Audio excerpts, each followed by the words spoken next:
Bonjour à tous, c'est Margot de Happycultors. Nous sommes dans une nouvelle étape de mon tour de France des pionniers d'une agriculture naturelle dans l'association Terre, Paille et Compagnie.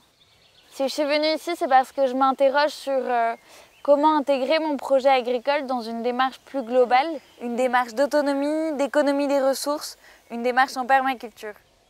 Allez, je vous embarque avec moi pour vous montrer en quoi ça consiste.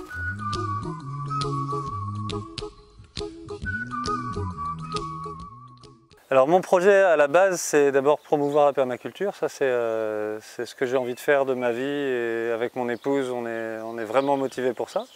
Et après, ici, c'est une association de loi 1901 où on accueille des gens qui viennent nous aider à construire en construction naturelle les éléments qui vont servir au design qu'on a mis en place pour ce terrain, un design en permaculture.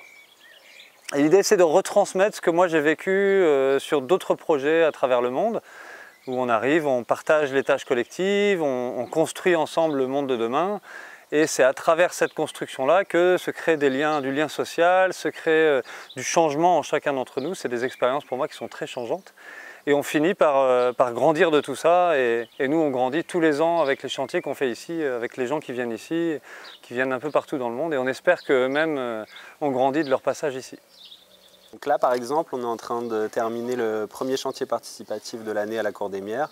Et ça fait 2 semaines qu'on construit une véranda pour la maison bioclimatique de Pascal et Chani. L'idée du chantier participatif, c'est de partager convivialement des techniques de construction naturelle. Et en échange du gîte et du couvert, il y a beaucoup de participants qui viennent apprendre ces techniques-là et nous donner un coup de main sur les constructions du terrain. L'idée derrière le bioclimatisme, c'est de capter, stocker et utiliser au maximum l'énergie du soleil.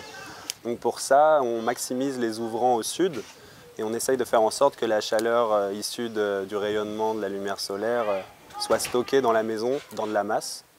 La véranda, elle permet ça. Elle permet de maximiser la chaleur dans une pièce qui sera située au sud et de redistribuer toute cette chaleur dans la maison pendant les périodes froides, pendant l'hiver. C'était pas les anges non plus, l'évangile il l'avait pas lu, mais il s'aimait toute voile dehors. Jean-Pierre, Paul et compagnie, c'était leur seule litanie, leur credo, leur confitéor, aux copains d'abord. C'était pas des amis de luxe, et petits castors et Pollux, des gens de Sodome et Gomorrhe. C'était pas des amis choisis par Montaigne et la Boétie, sur le ventre ils se tapaient fort, les copains d'abord.